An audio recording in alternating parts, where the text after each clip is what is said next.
back to Straight Facts. I'm joined by Lee Gunner. It's Tuesday. It's Champions League day. There's lots to talk about. Previewing tonight's games, looking back at Spurs yesterday evening, and of course, dissecting Chelsea versus Arsenal from a Lee Gunner point of view. How are you, though, mate? You well? Yeah, I'm good. Got a bit of a chesty cough, but other than that, I'm all right. Yeah, I'm good. I'm good, man. Good. It's been absolutely hammering down with rain the last 2 days in Seville and here.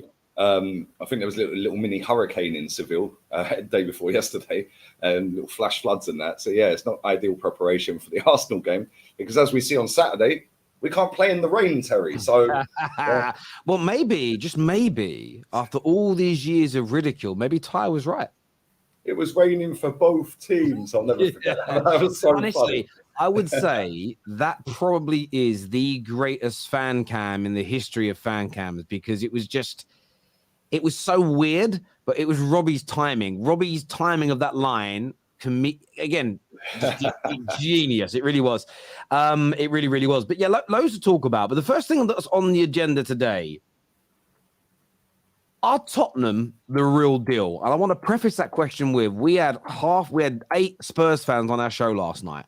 Half of them said we are definitely in a title race and/or we are winning the league. In your opinion, are they the real deal? The best start ever by a Premier League manager. They're top of the league by 2 points. Seemingly can do no wrong. Do you agree with them? Are they the real deal this season? Nope. Yes, short and curlies of it is no. Let's just be real with it. I did a watch along for that game last night. They were very good. I've seen some of their fans saying they didn't play well. I thought they played really well. I thought they were really good. Defensively solid. Maddison balling out. Who knew? Yeah, there we go. 40 million's looking like an absolute steal. The centre-back they've got, Van der Ven, is slotted straight into that team like he's been there forever. The goalkeeper made an unbelievable save at 0-0. I think that was off a corner, a header. But yeah, I thought they played really well last night, and that was, for me, I've not watched every one of their games, obviously, but from the games that I have watched, I thought that was one of their better performances last night. And I've seen some Spurs fans say that they weren't that good. Mate, you weren't that good against Sheffield United.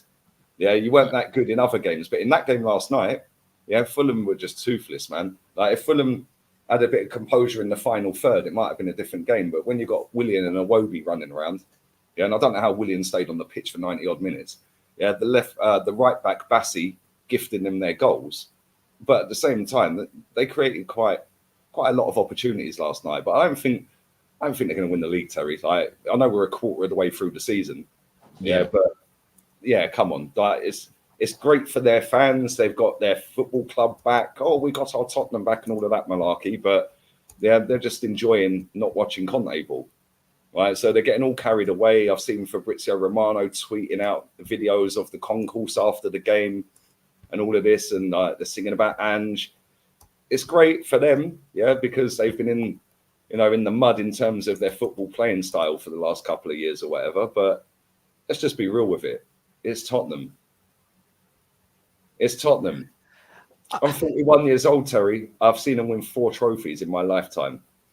Yeah, it's Tottenham. They're not going to be better than Man City, right? And that's the team you have to overtake to win the league. They might end up finishing above us, Liverpool, and anyone else, but they're not finishing above Man City. Yeah, and let's be honest with this, yeah? They're unbeaten, we're unbeaten.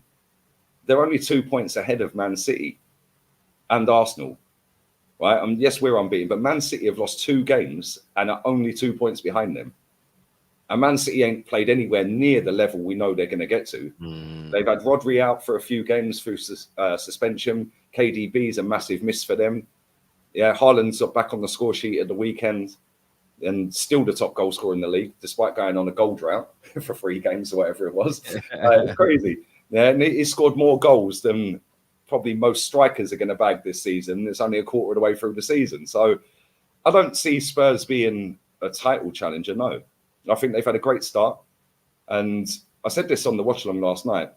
When Unai Emery took over at Arsenal, we lost our first 2 games, Man City and Chelsea.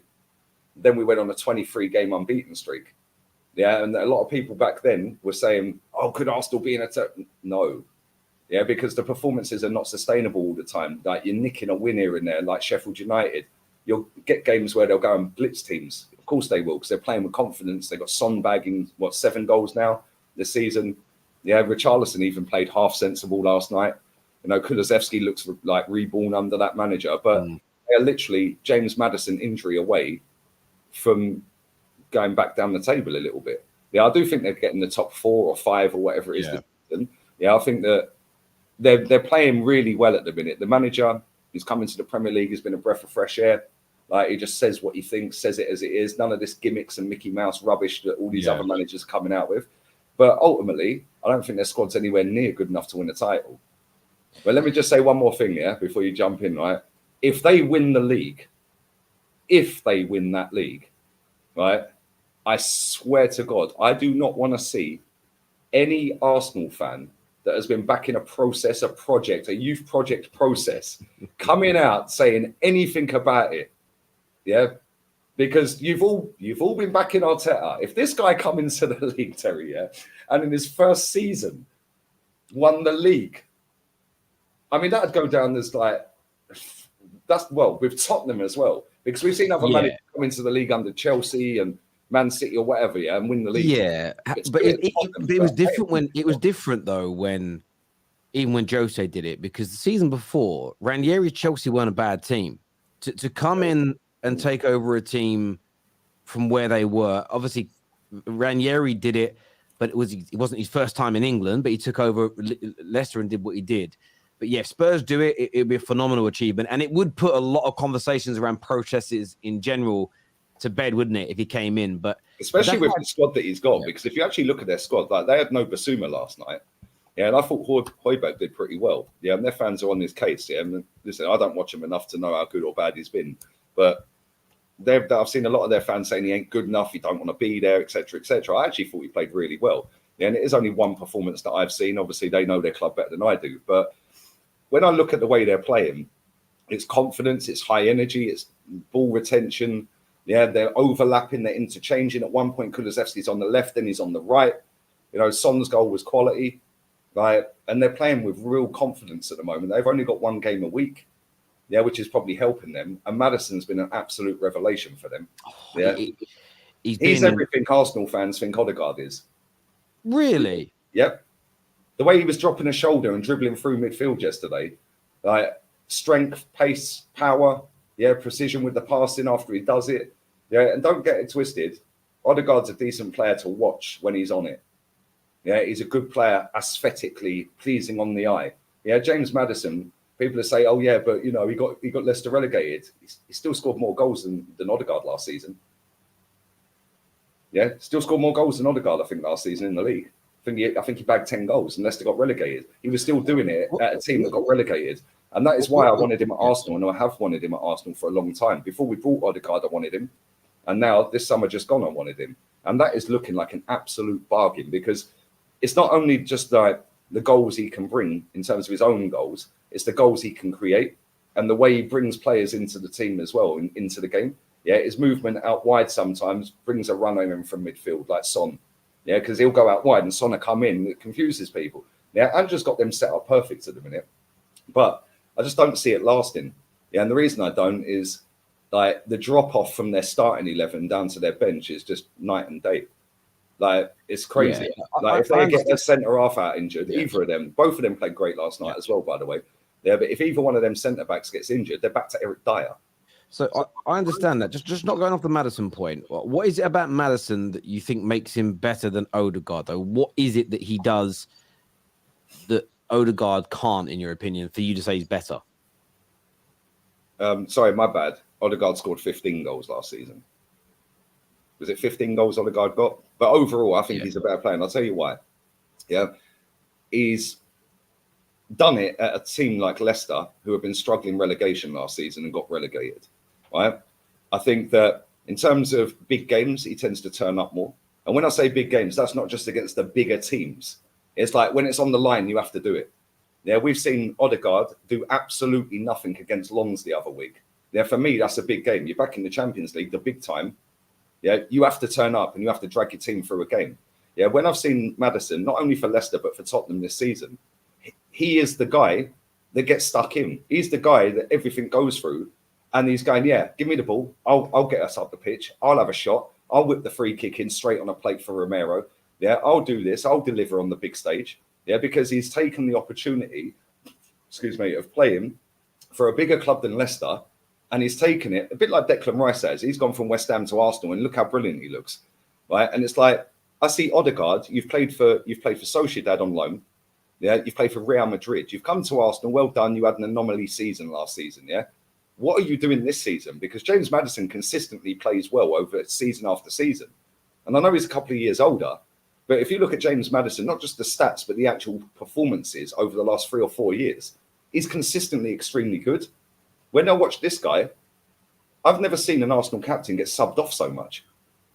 Yeah, he disappears way too often when the chips are down. Yeah, Maddison can press, but he can also be press resistant. Yeah, this guy, Odegaard, as soon as you press him, he's out the game. Yeah, nobody sees him. I didn't even know he was on the pitch the other day, mate. Yeah, apart from when he was trying to do a little fake huddle for Instagram. Yeah, James Maddison can score goals, create goals. Yeah, he'll drag you up a pitch. He'll get stuck in. He's more physical. Yeah, his passing may not be as good. Yeah, and pleasing on the eye. But for me, I think that is one of the best signings of the season. I'm fuming he plays for that lot. Because if you had him at Arsenal, even if he didn't start every week, but you had him and Odegaard interchanging, that instantly makes our midfield levels. Because now if Odegaard is ghosting, instead of bringing Havertz off the bench, you're bringing James Maddison off the bench. Or there's games where you can go, right, Odegaard, you sit down, mate. You've had a couple of poor games. I'm going to give James Maddison a go. Yeah, but now you know you've got a competent midfielder in there that is going to get goals, is going to get stuck in, is defensively half decent as well off the ball. Yeah, and I think all round he's a better footballer. Yeah, and the fact that he's been doing it year in, year out for Leicester. Yeah, and people want to make out, oh, he's always injured. Right? And you said before the best ability is availability. Not at all. Odegaard's very rarely injured. How many times this season has he ghosted games? How many times has James Maddison ghosted? And it's not just this season. We could go back to last season. James Maddison bagged 10 goals for a struggling Leicester team and was consistently their best player every game over a course of a whole season when the rest of the players around him were poor. And this is why when people say, oh, yeah, but Odegaard needs this player around him and Partey and the cohesion with Jorginho and Rice, it's off. There was none of these excuses for James Maddison at Leicester. Yeah, when he's playing with bang average players that got relegated. And if you actually deep it, they sold Harry Winks to Leicester for 10 mil. So he only really cost 30 mil. Yeah, because they made 10 mil off of Winks and brought him for 40. So come on, that is an absolute. Well, I think Maddison has been sensational. I think so far this season, I think he's most people's choice for the signing of the season so far, and I get why. What I would say is this: before I would say better than Odegaard, before I would start putting him in that top bracket, I want to see it more consistently at a big team, and I think that's fair because he's had. Was it 9 games now? He's played against United. He's played against Arsenal. The Liverpool game is such a hard one to judge because Liverpool were dominating up until the red card, and then they still struggled really to break them down. As an example, you have to see the body of work over a period of time. What we haven't seen as well yet, and I get I do think there's question marks over Odegaard in some of the big games. I'm not denying that element, but we haven't seen Maddison play for Spurs in not just big games, as you say, occasions, but big games as in, top 6 clashes. But we haven't seen any big moments yet where if they win, they go 8 points clear at the top of the league with 10 games to go. So, and that's not a dig at Maddison, but if we're going to be fair, this is why it's an unfair comparison right now. On ability and how someone is technically, you can make that comparison every day. You can judge Odegaard and say, I've seen him go missing too often in those big title challenging games. But Maddison's never been in any. So you can't say that he's better until he's also been in those moments. Maddison was also pivotal in helping them win an FA Cup. I understand that. Win an FA Cup. And let's be real, Leicester shouldn't be winning an FA Cup. Let's just be real with it. Yeah, with all the other teams that enter that competition, you wouldn't be sitting there going, right, Leicester are favourites for me. But when they won... But then saying that, Real Sociedad, Odegaard won a cup for them as well. and he was pivotal in that season. So yeah. So again, but I was also going to say to you that one FA Cup, and I just wanted to say that FA Cup was a while ago. Like you kind of, it was a few seasons ago. It was yeah, and that was after we won an FA Cup. Yeah, but that was when Leicester were challenging for the top 4 every year. They were a good team back then, Leicester. Their fall off. Remember, they narrowly missed out on top 4 2 seasons on the bounce, and I think it was that second season where they then went on to win the FA Cup, and everyone thought that would be a springboard for them. So that's great. So they were a decent team that were challenging for top 4, and James Maddison was playing well then. Then they were a struggling team, and James Maddison still played well and still was their best player last season. So he can do it when the pressure was a little bit on. Right. And one more thing I want to say. You said about he's not done it in a pressure situation in terms of going 8 points clear. Well, Captain Odegaard, yeah, where was he when we was 8 points clear? And he is the captain of Arsenal Football Club, right? Whether I think he should be captain or not is irrelevant. The manager's given him the armband. When the chips were down, the 93% champions, where was our captain? So just in response to that, what I'll say is this. You're absolutely spot on when it comes to the criticism of Odegaard. But this is how you can spin all these things. So Maddison, I think, is a very good footballer. I praise him all the time.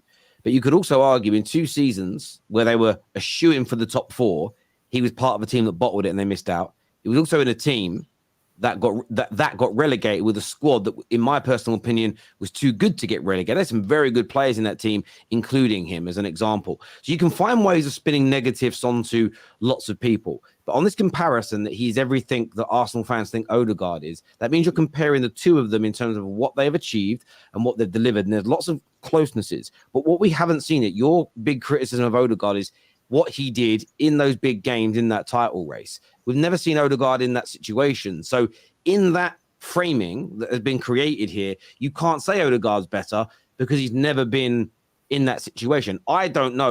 Example being, we've not really seen Harry Kane in the last 10 games of a title race. Can he score? Can he deliver in those matches like Aguero, like Rooney, like Andy Cole? Because he's never been in that situation. And I think that, so you can only compare those strikers that have done it in those moments with other players that have been in those environments. That's all I'm saying. No, I totally understand that, Terry, right? But James Maddison last season, I'm looking at his stats from last season in terms of output on the pitch, goals and assists, yeah? Because this is what attacking midfielders are judged on, right? Goals and assists and created chances. I ain't got them stats. I'm sure you could probably find them.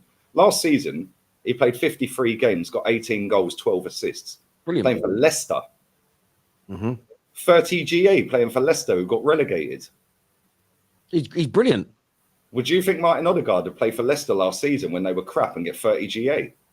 And in the Premier League alone, right? In the Premier League alone last season, yeah, James Maddison got 12 goals, 8 assists. So that's 20 GA. Yeah, Odegaard, 15 and 7, so 22. And he's playing for a team that were flying with better players around them. And this guy's output is there or thereabouts the same in terms of goals and assists, which is what an attacking midfielder should be judged on and creating chances. So my point is if a player that's playing for a team that is crap, and this is why I always have this argument with people when they say, yeah, but the whole team around him, he needs this player to be good and he needs this system. If you're a good player, you're a good player regardless.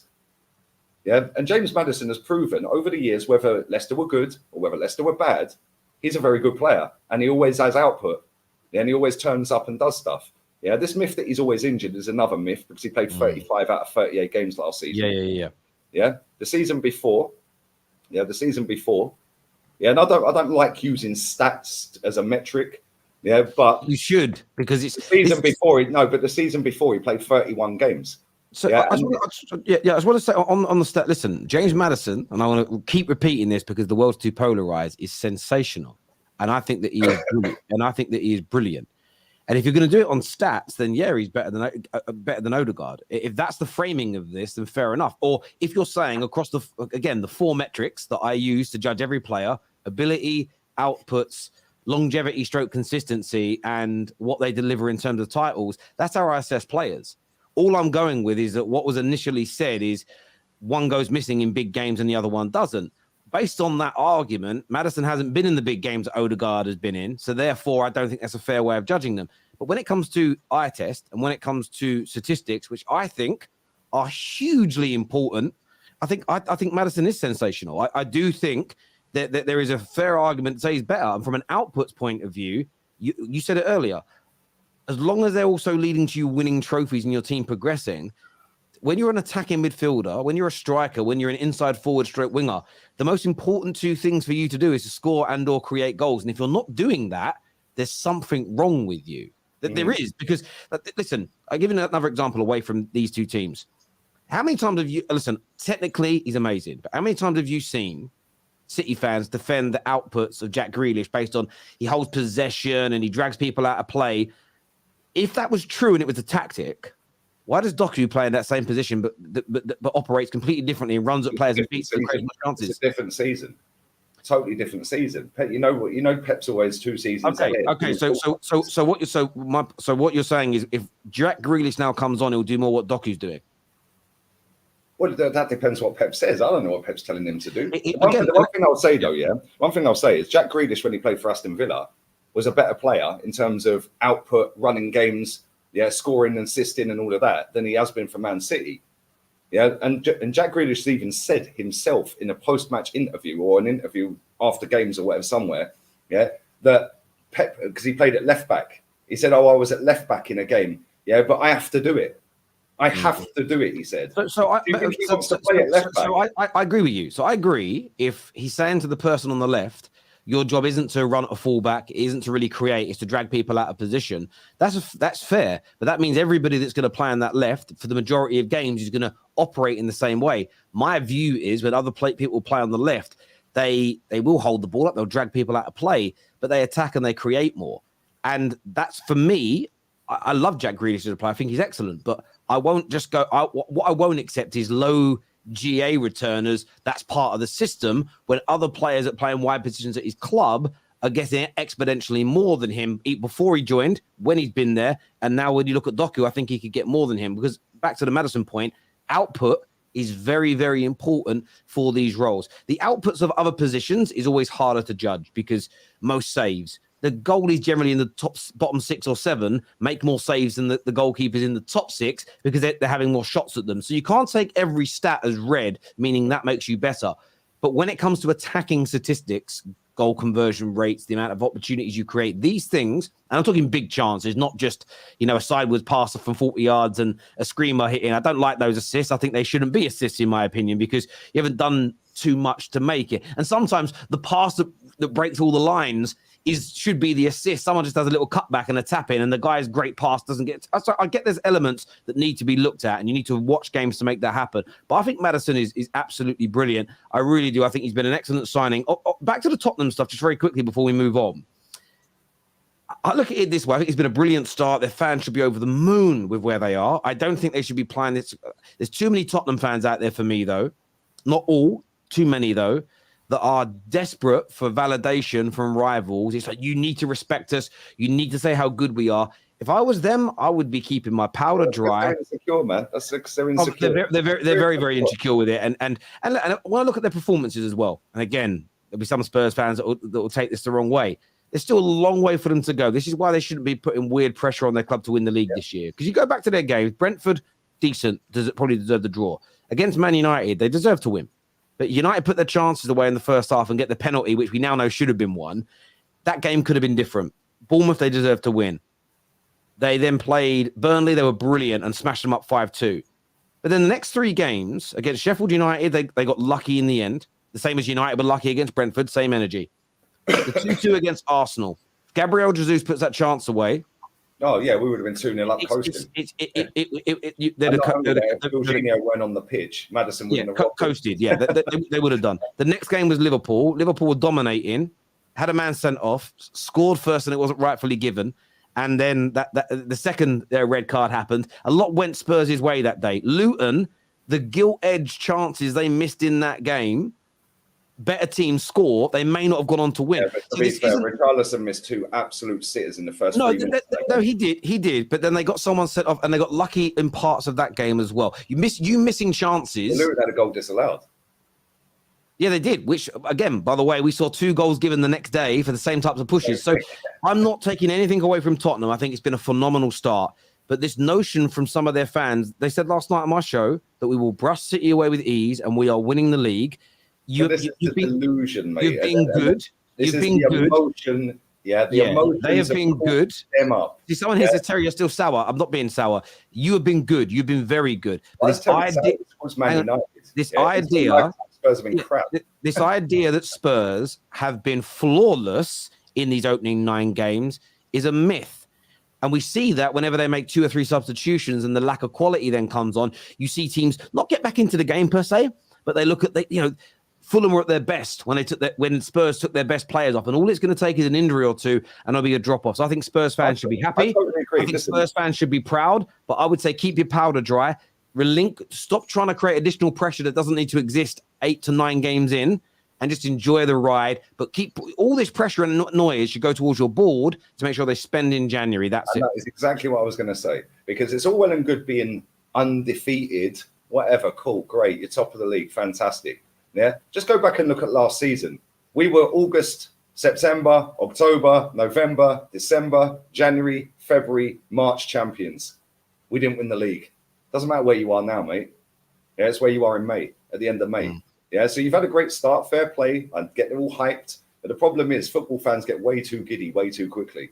Yeah, and they're like, oh my God, Ange Ball, oh my God, this play, it's all going great. Oh, we're undefeated, we're ahead of City.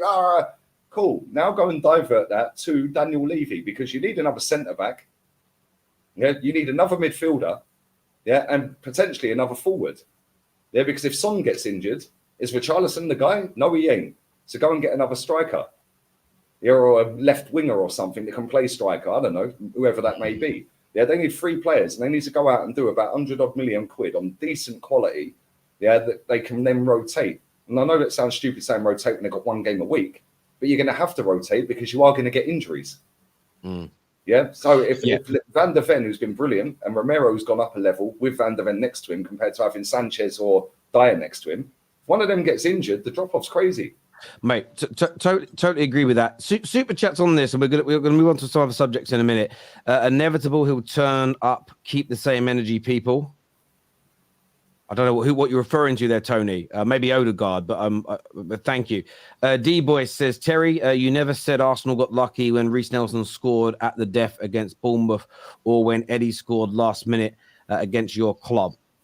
So that's a really good point. The difference being in those circumstances is the Bournemouth game and the Man United winner came well into the second half of the season when Arsenal had already had a body of work behind them. They also had the back end of the previous season where you started to see those improvements already. So for me, at that stage, I felt that Arsenal had already turned a corner and had a good enough squad to maintain where they are. Scoring late in a game where you haven't been at your best, there's always an element of luck to that. The second part I would say is this. I was being a little bit facetious because I saw Spurs get lauded by the media when they scored 2 goals in the last few minutes of games. And it was called brilliant. And when Man United did it, we were called lucky. And I'm just being a little bit facetious when I say that as well. So there's a difference. The reason for that, Man United are a massive football club. Yeah, Tottenham are nowhere near Man United level. So it is lucky that Man United, big Man United, one of the biggest clubs in world football, is scoring 2 goals in stoppage time to nick a game. Whereas it's Tottenham. I understand you there. D-Boy also, Terry, you called Arsenal resilient for the same thing and said they are scary. Don't go back down. Well, I actually...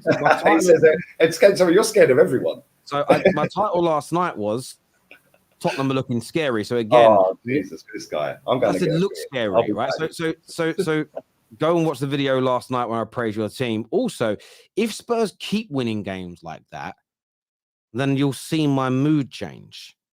Because if you keep doing it, it's no longer luck. And I've spoke about this for many, many years. When Liverpool were winning a lot of games very late in the season, they won the title. I spoke about it and said this is happening too regularly for it to be a fluke, too readily, happening too regularly for it to be a quirk of fate within a game. So again, I am very, very consistent with this. If you beat Crystal Palace that way, and then in a few weeks beat Villa that way, and then a few weeks beat Newcastle that way, watch my energy. I will be rejecting any notions of luck. But as I said, there's an element of me being facetious because of the way Man United's win was being coming from a Man described. United fan who had Fergie time, stoppage time winners left, right, and say you're shameless. I swear. No, but I'm not shameless. No, I'm not, because Man United did it so regularly, it weren't luck. We were just that relentless for 90 minutes. I think if a team every now and then pulls a result out like that, you can call it lucky. When it's a regular thing you do, look how many games City have won late on in the last 10, 15 minutes of games under Pep.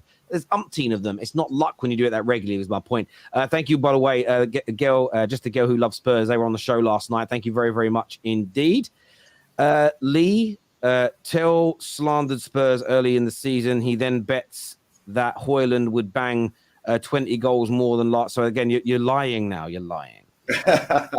So I don't actually know what the percentage I said. I said Man United would probably score 20% more goals, and that's currently wrong right now. It's off. But I said that Højlund would score around 15 in all comps. He's currently sitting on 3. He's on track to do that. So that's it. And yes, I didn't think Spurs would be this good so far this season under Rams Postecoglou. The difference is, my bro, is as a man and as someone who isn't insecure, I can hold my hands up, say, damn, I got that one wrong, and then I'll praise you.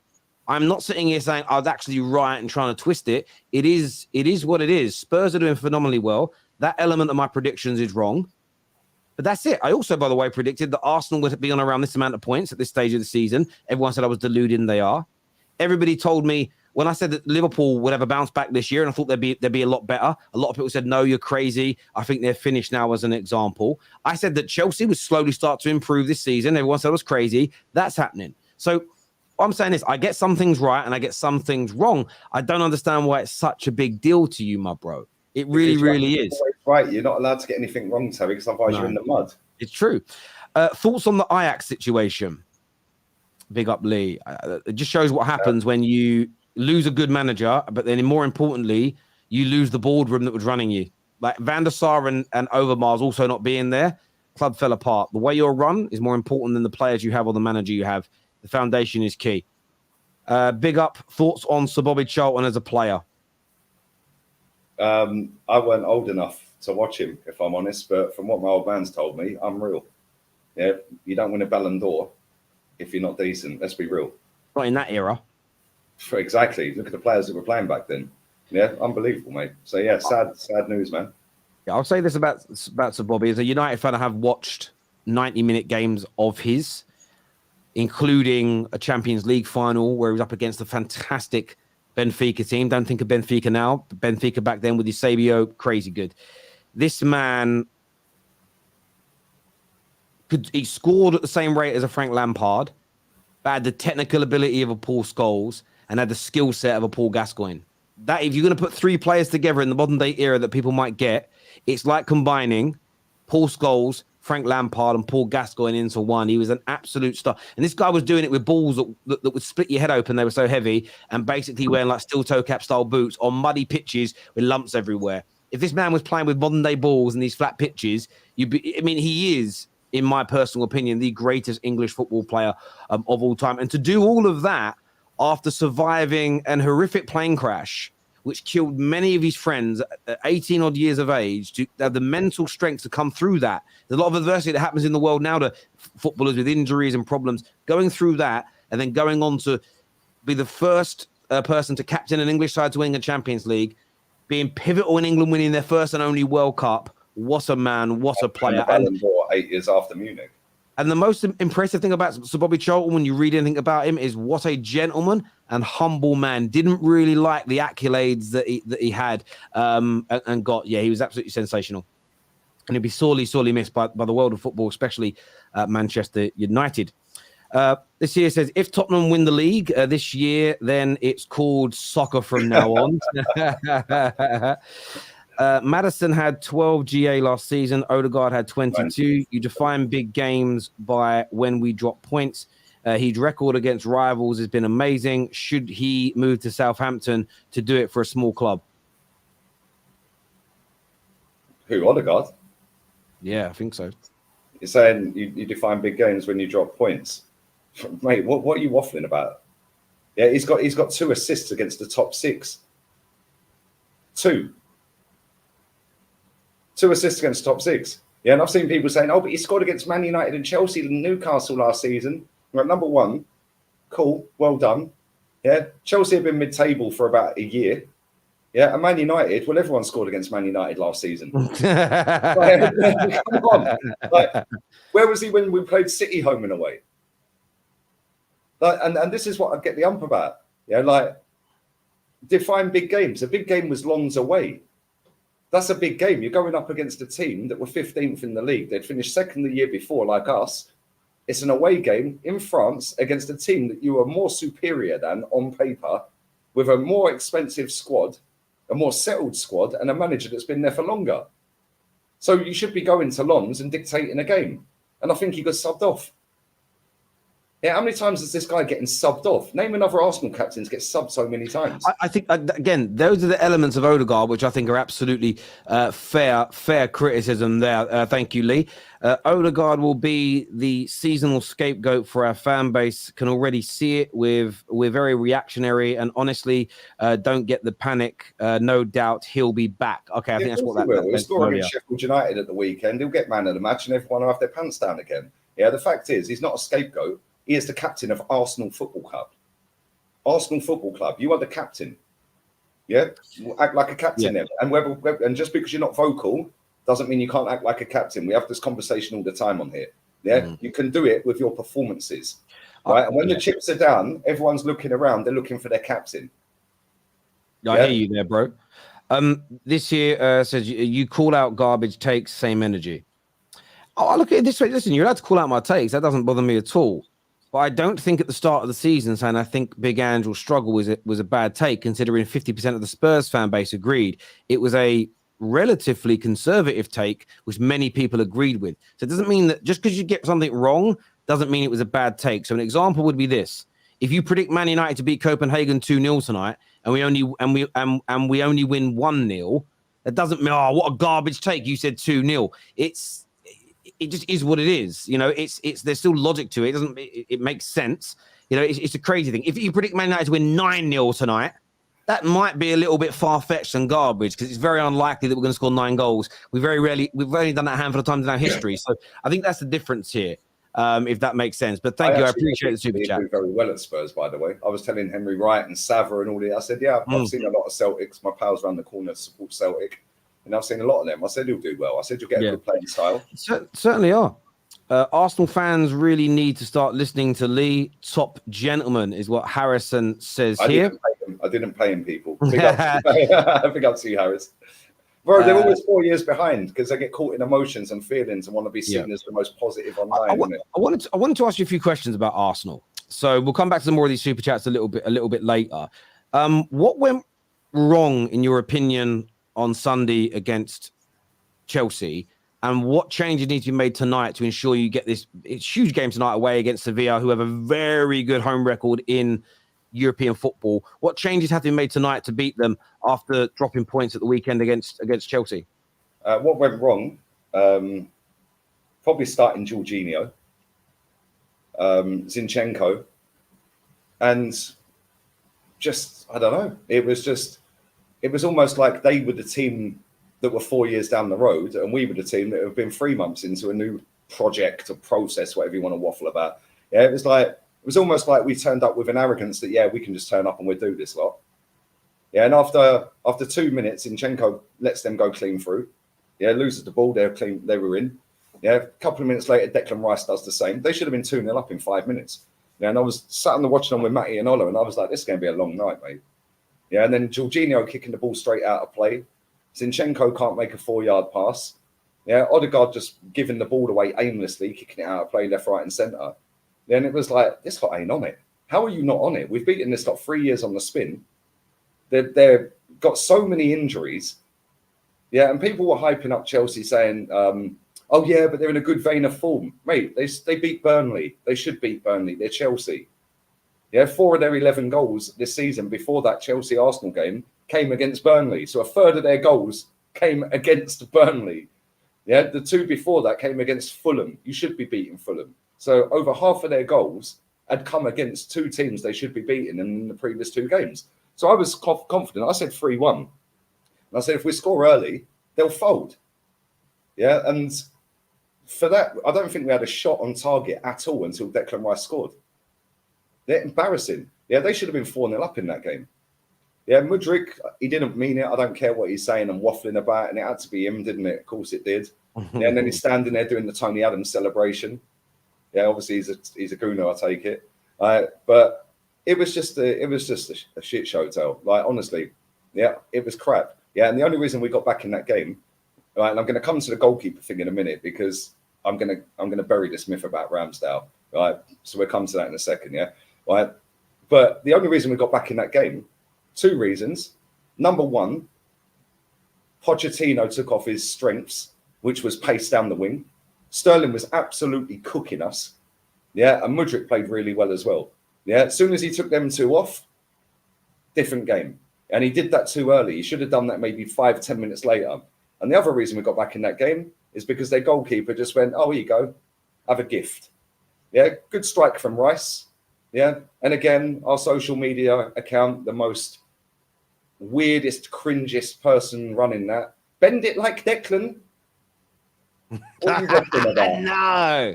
I swear, Terry, bend it like Declan. And I just want to say about Declan Rice, listen, he was crap in that game. And I've seen super fans and everyone else giving him 8 out of 10. For what? Well, because he scored a goal from 35 yards. It was an open goal. I'd expect you to score that. We paid 100 million for you, mate.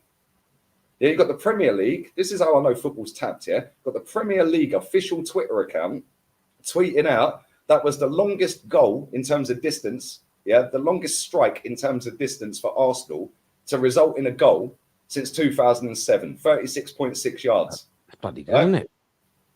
Cool. Can you show me the one from 2007? Because I guarantee there was a goalkeeper in the sticks. Yeah, he was nowhere near. Like, come on, what is gone wrong with English football, right? But then, yeah, we got back in the game and got the second goal. Saka got pocketed, yeah, by Raya, who I thought was outstanding in that game. He was really good, yeah. And big up, I think it was Gail Davis. She stuck it all.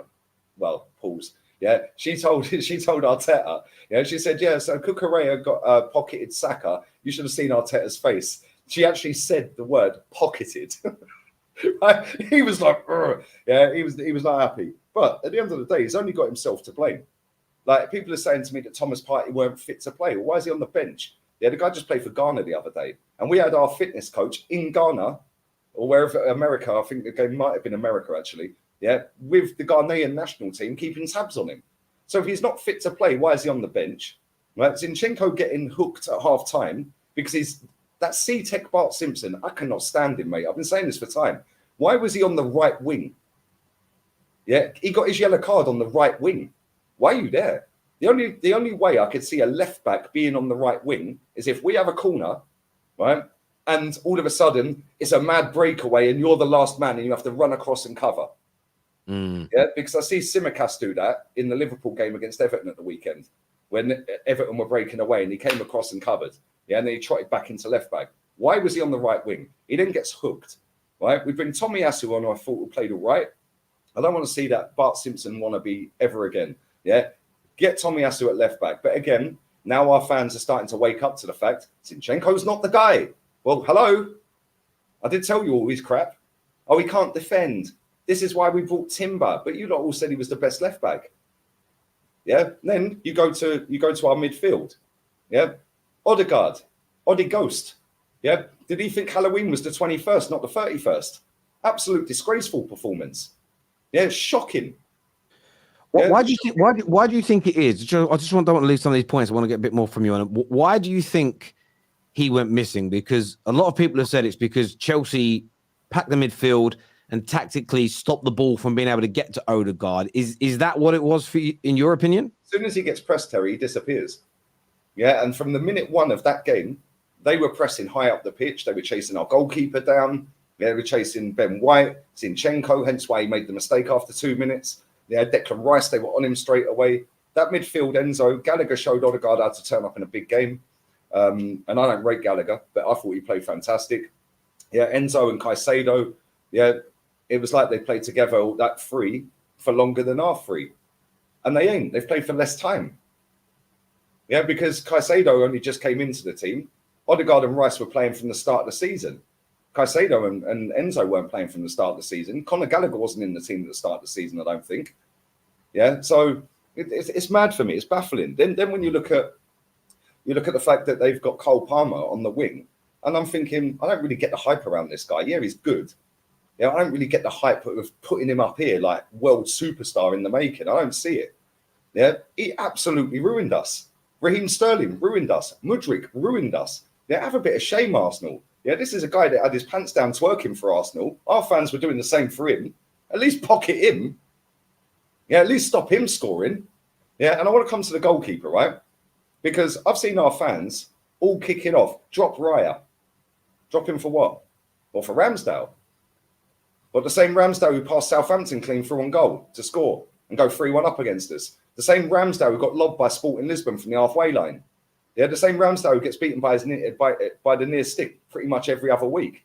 Yeah, the same Ramsdale that's made mistake after mistake after mistake, but makes a few camera saves. Yeah, gives it the Bertie to the home fans, sticks his tongue out, all of that crap.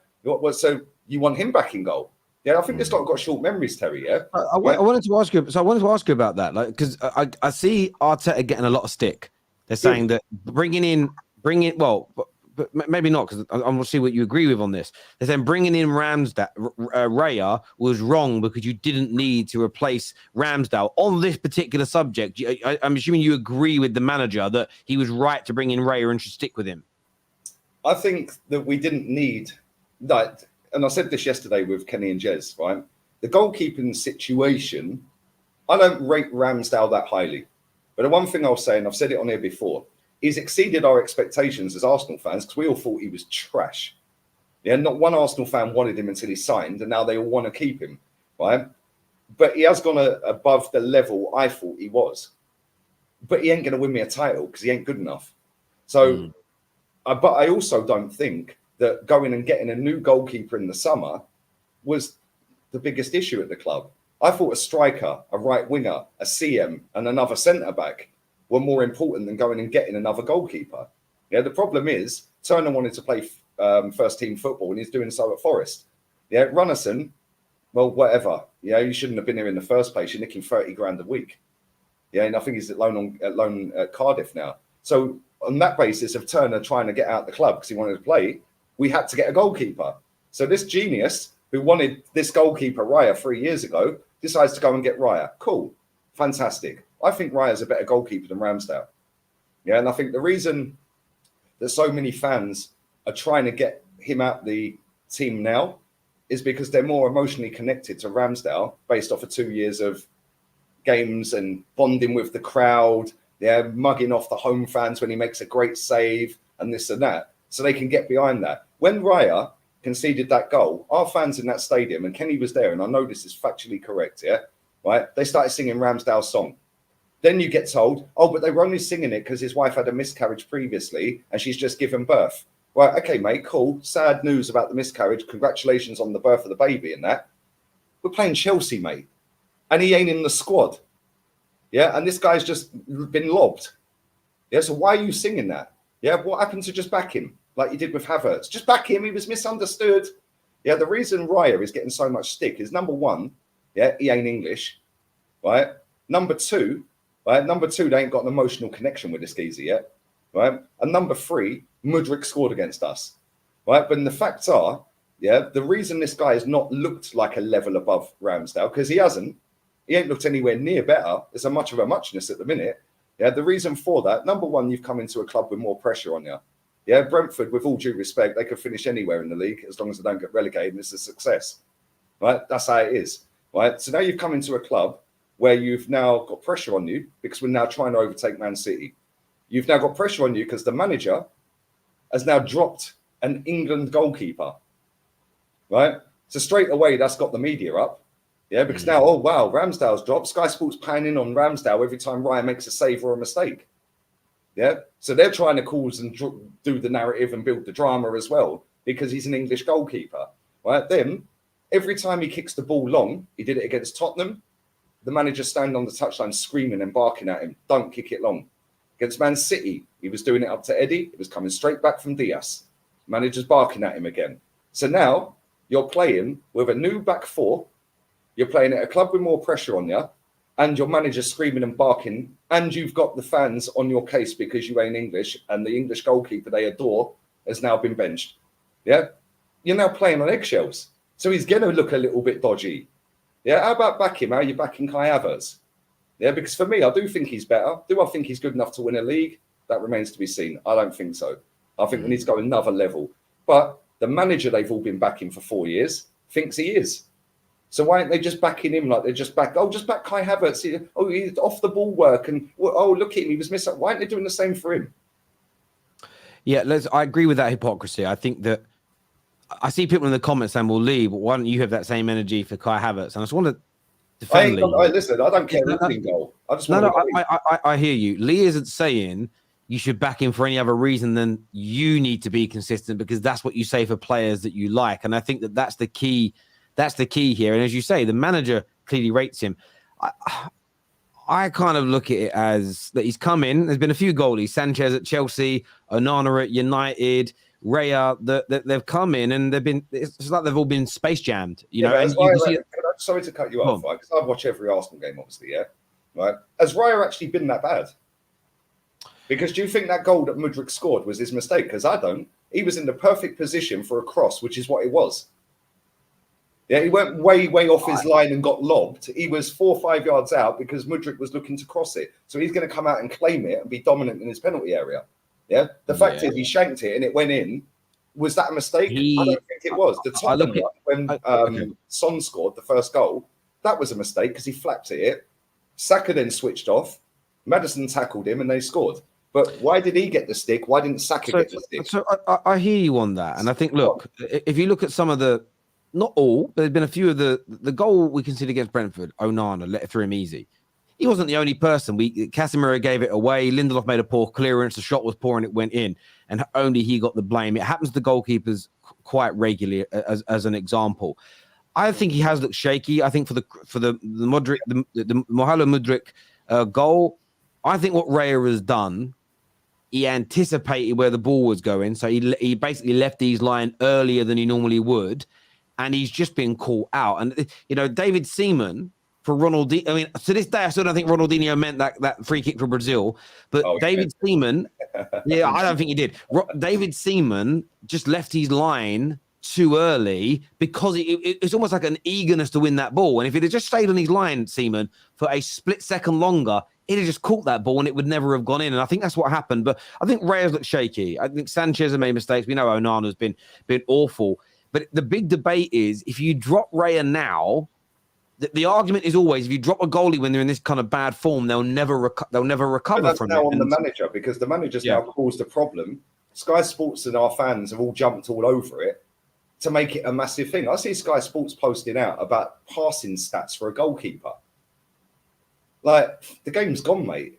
Yeah, they're comparing Ramsdale and Raya's passing and kicking ability and all that. No, it's not gone. It is important. It is important. It's not the be-all and end-all, but it's important. Stop a second. Goalkeeper's job is to stop the ball going in the back of the net. No, not anymore. No, and that's my point. The game's gone. Right? And the only reason Sky Sports are comparing the two is because they love the drama. Hence, and Gary Neville even said it on his little thing when he was talking about it. Right? He said, even our camera's panning on Ramsdale. Let me tell you now, BT Sport, TNT, whatever they're called. Yeah, when we play Champions League football and we conceded 2 to Longs, they weren't pamming in the camera, on Aaron Ramsdale. But Sky Sports do it all the time because they want the drama. And the reason they want the drama is because the fans online are split on Raya and Ramsdale. So now they can make it a bigger thing. Okay. And they get all the clicks and the likes and the views and all of that stuff. Let me listen to Jeff for a second. He's a better goalkeeper and he'll prove that. Okay. So that element, I get the drama. We know the media likes it. But the passing stats are significant based on someone that you praise all the time. Pep Guardiola has taken playing out from the back to another level, along with other managers. It is a fundamental part of the style of football that most of the top teams either do play or try to play.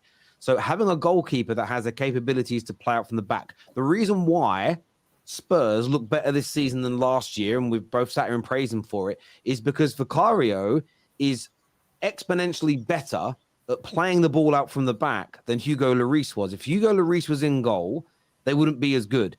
If Joe Hart would have stayed in goal for Manchester City and they wouldn't have gone from Bravo to Edison, City wouldn't be as good as they are now. If Alisson's an amazing shot stopper, but if Alisson's passing ability was the same as David De Gea's or Joe Hart's, as good as he is at stopping shots, Liverpool's overall style of football and success they've had in the past 5 years wouldn't exist. So where I agree with you is you shouldn't only be looking at the passing statistics of goalkeepers. It isn't everything, but with the way teams play, your goalkeeper's ability to pass out efficiently from the back is a fundamental importance in 2023 based on how football is currently being played. Absolute rubbish.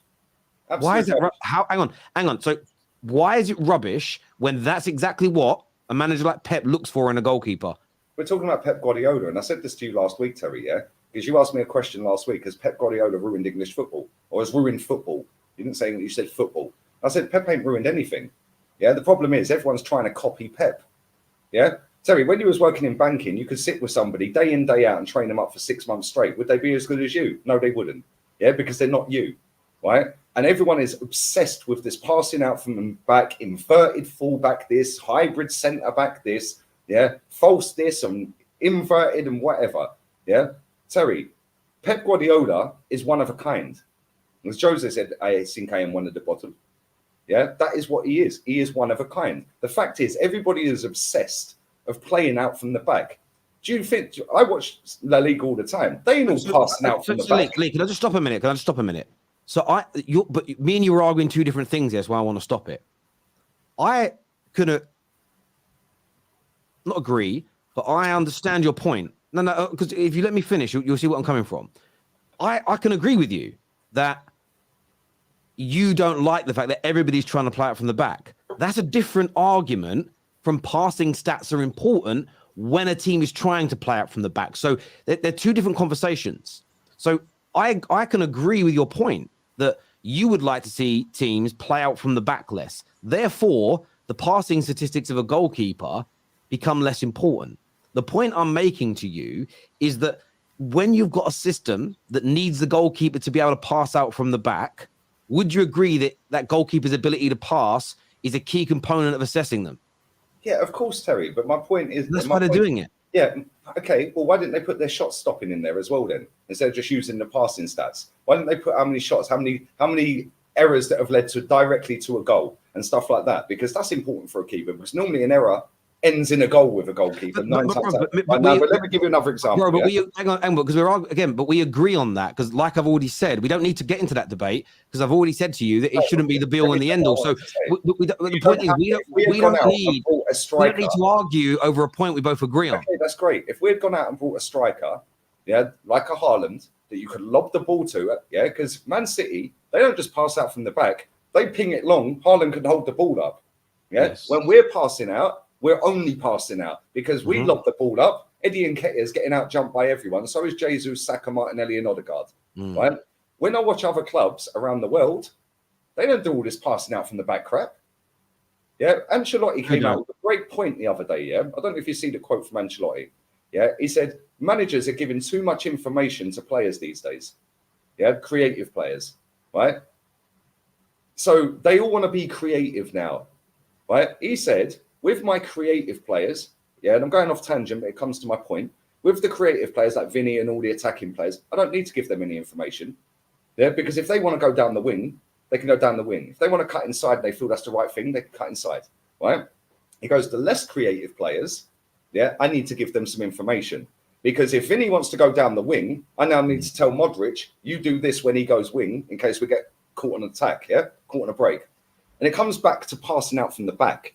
Because if you look at the way Real Madrid play now, yeah, Real Madrid are still doing exactly what they were doing 20 years ago when he was at AC Milan. Exactly. Were they passing out from the back then? No. Wait a sec. Yeah, they're still unbelievably good. They don't need to do all this passing out from the back. Well, do you see Kepa? Do you see Kepa passing out from the back of Real Madrid? I don't see him tippy-tapping it around non-stop. No, we don't. Yeah, I watch a lot of La Liga, Terry. The only club that really do it consistently, yeah, are Girona. Yeah, and they'll pass you off the park. They're a mini Man City, right? But again, they've got a big, tall striker up front. I think he's Ukrainian, the fella, Dubrik. Yeah, every now and again they'll go long. With Arsenal, they're so obsessed with passing out the back that we will never go long. And if we go long, the goalkeeper's getting shouted at by the manager. Yeah, because if we had gone out in the summer, and this is my point, if we had gone out in the summer and gone and brought a striker that can hold the ball up, and Ollie Watkins and Ivan Toney, though we couldn't get him in the summer, a Harry Kane, and Erling Haaland, it's that type of striker where you could throw the ball up and they'll hold it up and it sticks. You don't need to consistently do this rubbish. So let me interject for a minute, because let me just interject for a minute. Sorry, because I don't want to talk over you. So again, I think having variety to your play and going long is important. So we agree on that point. I don't think this is two things. A few things I would say to this. Firstly, on Real Madrid, yes, Ancelotti's playing how he did 20 years ago, and in the last 20 years, they've still been the best team when it comes to winning the European trophy.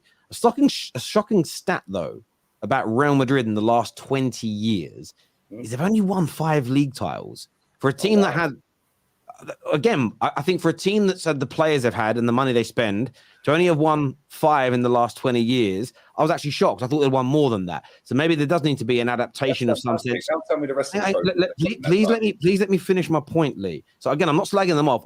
And again, look at the words I use carefully. I know what adaptation to how they play, because I think because when it comes domestically, they've been dominated by a team that plays out more from the back. However, I agree with your first point, and this is about adaptation, that you shouldn't just play out from the back. City go long sometimes, but do you know why they're successful with going long? Is because Ederson has a very good long pass completion rate. So when you said earlier that stats don't matter, if you now turn around and go, right, now listen, let me finish my point. If you go, this is not rubbish, this is a fact, and I'll ask you a question at the end of it. If you go and sign Ivan Toney and now your team is going to go long more regularly, would you prefer a goalkeeper? Say they've both got equally good shot stopping ability. Would you prefer a guy who's got 35% long passing accuracy or 65% long passing accuracy if you're now using the tactic that you want? Would you rather the guy be better or worse at those long passes? Okay, well, I'm going to answer that question. The statistics that Sky Sports put out about completed long passes and all of that stuff, yeah? Right? Long balls that have been successful, yeah? They don't tell you who was the person he kicked it to. They don't tell you who was the guy out of 25 attempted long balls that it was aimed at, because it could have been Bukayo Saka. Yeah, it was 5'10". Yeah, yeah, it could have been. Yeah, it could have been. But then maybe, it's Martinelli, who was wide open, and it was just a quick ball. Yeah, and the defender was out of position. These stats don't tell you this crap. Yeah, so yes, we could go and get Ivan Toney. I couldn't care less who the goalkeeper is at Arsenal as long as they win me saying. Right, and at the end of the day, Terry, a goalkeeper has a long kick on them. We all know every goalkeeper can kick long, and they can kick it in a straight line. Yes, under pressure, they'll shank one here, there, and everywhere, right? But if you've got a striker like Erling Haaland, who's 6'4", he's a big physical lad. Doesn't matter who your goalkeeper is. So you're using Edison. Wait, you're using Edison. No, can I ask a question? You made your point. What I'm saying, then you can answer. Okay, go on. You're using Edison, who I think is the best goalkeeper with his feet in the world. Yes. He's unbelievably good, yeah? Yes. Right? But if Raya was in goal, or Ramsdale was in goal, or even Kepa, or any other goalkeeper, Onana, do you think if he went long to Erling Haaland 10 times, that Erling Haaland's not keeping that ball at least 7? Okay, so that makes sense. I understand that point. If the ball is accurate and it goes to him, so would you? What I'm hearing is though you're not worried about the accuracy of those passes. The point is, I would still want the goalkeeper who, with my eyes seeing it, because Alisson is one of the Alisson and Ederson are the best two. I still would want to pick the goalkeeper unless there was a significant flaw in his shot-stopping abilities, his ability to command a box from crosses, because you have to look at that as well. It's not an isolation. I'd still rather the guy whose accuracy of finding his teammates is double that of somebody else. So my point to you is this. I understand where you're coming from, but if you've got goalkeeper A, who 65% of the time finds his target with these long balls versus somebody that on average it's 35% of the time. I get your point that some of those crosses could have gone to short people, some of those crosses could have gone to taller people, and you have to 3 players and you have to shank hang on, and you have to factor that in with eye test, and that's what it comes down to. But the simple facts of the matter are, the better goalkeepers with their feet, the ones we recognize, have the better long passing range. So over a long period of time, the better passers find more of their teammates with long range passing. So for me, I'll go back to the original point. I can concur 100% that looking just at passing stats for a goalkeeper is stupid. But to think that with either whether playing out from the back or going long or having a hybrid of both, to think that the passing accuracy of a goalkeeper isn't important within that context, that's the element where you're wrong. It shouldn't be the only focus, you're right. But to say it doesn't, I think any goalkeeper, whether they've got 30% accuracy or 70% accuracy, when it comes to knocking it long to a big lump up front, it'll have the same level of success. I just think that's wrong. No, well, I disagree. I totally disagree. You're saying that the best goalkeepers with their feet are normally the ones that have the best long pass accuracy, yeah? Well, what's Neuer's then? What's ter Stegen's then? Yeah, we don't know what's Alisson's. Yeah, because you're just throwing that out there. You also have to understand as well, right? You also have to understand as well the scenario of when they've done some of these passes, because it could be they've passed out from the back, short passing.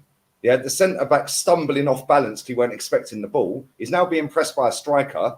He's kicked it back, and it's a really short pass back. Now the striker might run in and get it. So now he's just had to shank it up the pitch. Yeah, these stats don't tell that story. These stats don't tell that it's gone to the dwarf up front instead of the 6'4" big physical lump. It don't tell you that. So just so what I'm hearing is when you see David De Gea with 35% long passing accuracy, and then for instance you turn around and you see Alisson Becker with 49%, and you see Alisson with 52%. You don't think that's because they're better long range passers. You think that's because they're just better goalkeepers overall. Yeah, Alisson's a better goalkeeper than De Gea. If you went back 10 years and compared De Gea 10 years ago, yeah, it might be different. Who knows? I don't know. But 10 years ago, David De Gea was the best one of the best goalkeepers in the world. Fair enough. I understand that. Pretend here as well, Terry. Yeah. Lee, can we stop a second, Lee? But you didn't answer my question. So, if there's a difference of say 20%, you don't put that down to one being a better passer. You put that down to who they're passing to. No, Terry, there's multiple things that come with these passing stats with a goalkeeper. Okay, so answer my question for me so I understand. So when De Gea, you're not listening because you won't let me finish. I'm not. I want to because I'm confused. I'm going back to it because I'm confused. So De Gea's percentage, you say on average 20% worse. That isn't because he's a worse passer. It's because the situation that he's in is different. Is that what you're saying? Tell me every situation of 35% then. Tell me every single... I don't know them all. I don't know them off the top of my head. Again, but my opinion is that Alisson and Maddison are superior passers of the ball. That's why their percentage is higher. I don't need to remember the statistics. But so what you're saying then, but it's like you don't want to confirm it. What I'm hearing is that you're saying that because De Gea is in a worse team and because of circumstances, that's why his pass percentage is lower, not because he's a worse passer. Do you think if you put De Gea at Man City, his percentage wouldn't go up? Not by much. I don't think he's that good at passing the ball. Do you think it'd go up, yes or no? Not significantly. Would it go up, yes or no? Slightly, yes. But there you go. Slightly, yes. Well, there you go then. So if his percentage would go up playing for a better team... So Lee, can you please confirm for me? So can you please confirm for me? You don't think... Confirmed. You've just answered. No, I'm still confused. You don't think David De Gea is that much worse of a passer than Becker and Edison? Didn't say that. What I said is... Yes, you did. No, I didn't. I said they're playing in worse teams. So Man United last season, yeah, De Gea was not good. Yes, he got 18 clean sheets and all of that. He weren't good. But David De Gea goes into Liverpool or Man City last season, yeah, then you've just admitted that you think his passing accuracy would go up. Why? Because they'd have more of the ball and they're a better team. I said I didn't say significantly. No, I asked you yes or no. Do you think it'd go up? And eventually, after waffling for 2 times, you said yes, his percentage would go up. No, I didn't say that. I did not say that, Lee.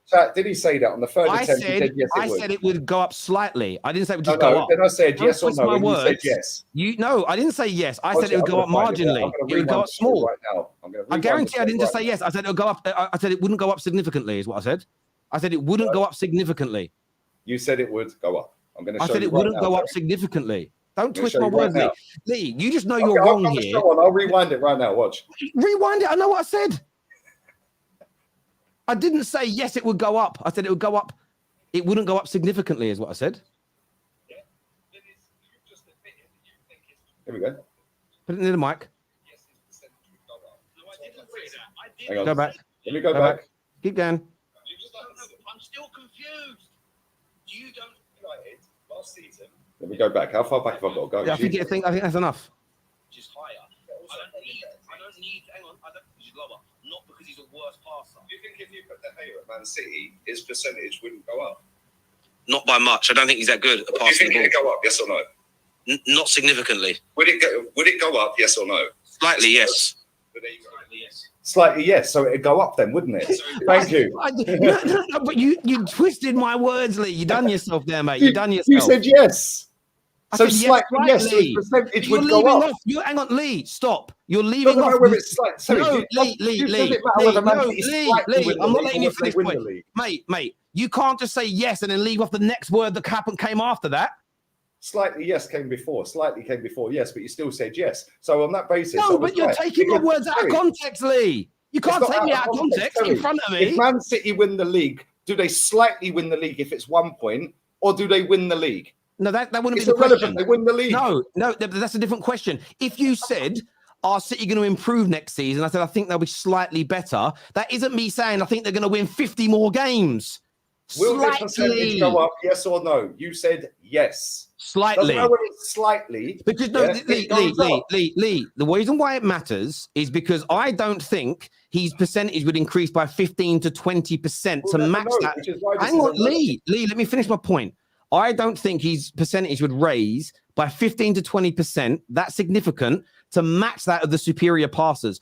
I do think at a better team with better coaching, you could see a 2, 3, 4, 5% increase. But I still don't, to challenge your point, think that he's passing. I'm not finished, Lee. I'm not finished. He's passing. David De Gea's passing will never be as good as Alisson's, will never be as good as Edison's, no matter who he plays for. Never said it would, but I asked you. Then if you again, just back to the original point, if you never said it would, then of course the quality of a goalkeeper's passing is a significant statistic when you're reviewing them overall based on modern day football. But where you're right it shouldn't be the sole focus. Not modern day football, Premier League football. All because football. this crap don't happen all over the world. Nonsense. Okay, cool. I know what I watch every week, Terry. I'm telling you, so your belief is that no other managers, no other scouts in any other part of the world look at a goalkeeper's ability on the ball.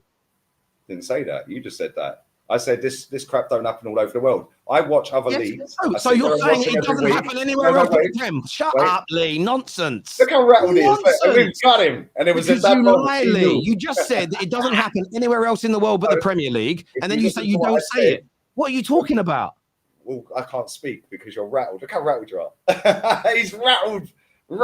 What I said talking is absolute fart. This crap of every team passing out from the back, only happens in the Premier League. If you go to other leagues, not every single club is passing out from the back, Terry. Yeah, they're not.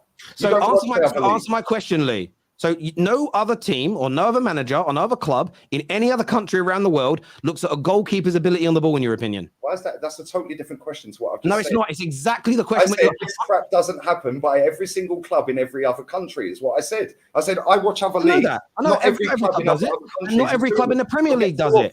Not every club in the Premier League does it. Sean Dyche doesn't go around worrying about it. Really? Okay. Not too much. They don't play it from the back. Again, Lee, you just come out with some really warped sentences that don't exist in football. We've got to go to these super chats here. This says, what makes a goalkeeper better if C backs M? Sorry. What makes a goalkeeper better? Centre backs and midfielders. Yes, of course. Team. It's a team sport. Arsenal struggle to know when to play out and when to go long. Zinni tried to dribble out of his own 18-yard box 10 minutes in, and I wanted to turn off the TV. That's a very fair point there, Jake. It's going to get even more peaks tonight.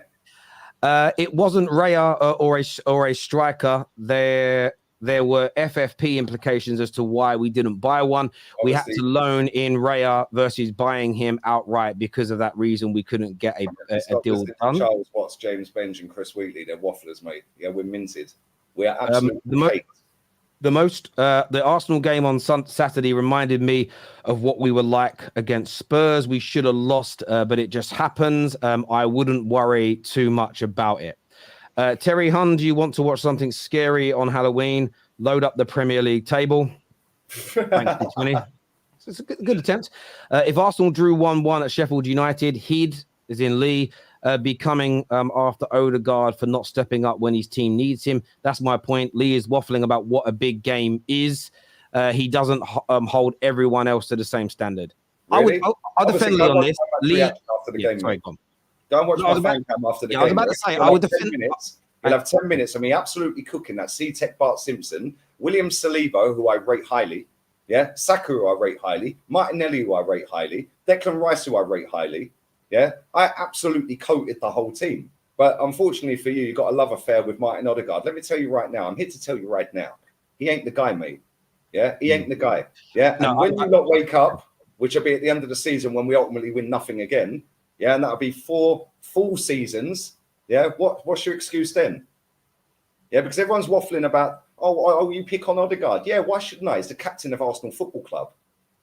Yeah, I didn't ever see Patrick Vieira or Tony Adams getting subbed as often as this clown. I hear you. I hear you on that. And where I would defend Lee, I've seen him, he does hold those people to account. So I'll defend Lee 100% on that one, Kev. Lee, you should go in goal for Arsenal. No one would ever score because he's always moving the goalposts. Yeah, that's a funny comment. That's actually very good. I like that. That's the best comment of the day. Well done, mate. That is the best one. You've got 1 trophy more than Arteta's getting this season. Clearly, Daniel Levy is a much better owner than the Glazers. That completely explains the difference in performances. Well, this guy always comes on here and talks about how it can't be the Glazers' fault that Man United are where they are, and you conflate points. Man United have improved at times under the Glazers in the last 10 years, but haven't seen the drop through. And this is what I said to Spurs fans. Just because you've improved now, wait until you've got a few injuries. Wait and see what happens if some of your high performers. No, this man, Mr. Thomas, and I respect the super chat. He does not believe Man United fans should blame the Glazers. He thinks they're not accountable for where we are as a football club. He thinks the people that run Man United are not accountable for how poorly we're run. It just doesn't make any sense to me.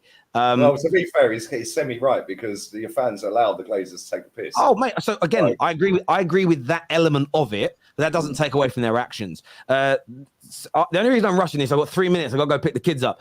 Arsenal and City have, and by the way, people, if you put down, I'm running because I'm rattled. I told Lee before we went live, I have to go at 5. I'm going out. City have been riddled with injury. Tottenham will be lucky to finish top 4. Arsenal, City, and Liverpool are clear, and over time that will play out. They've been riddled with injuries. What injuries? Arsenal had a couple of injuries, mate. Lee, what happened? You said both of you would win, Real Madrid and Arsenal. A tie, really. Knowing Don Ancelotti, he will make his players practice the next morning non-stop. Debbie, Real Madrid are sat top of the league. Barcelona ain't. And they had to fluke it again with a 17-year-old with his first touch off the bench. They're winging it. Xavi is winging it. There we go. Look, listen, people, and that's a shorter show than normal, but I've got children and cousins to take out to the amusement arcade for a few hours before the football. Lee, always a pleasure, even when we have a Barney, to talk football with you, my friend. We didn't get round to the Man United stuff, but that's just because... Don't worry, they're crap. That's it. That's all we say. Yeah. Just leave it on that. Viewers, please hit the like button before you leave. To all my super chatters, you're amazing. Even the ones that come from me, I still respect what you put in. Until next time, take care, goodbye, God bless, and I'll see you all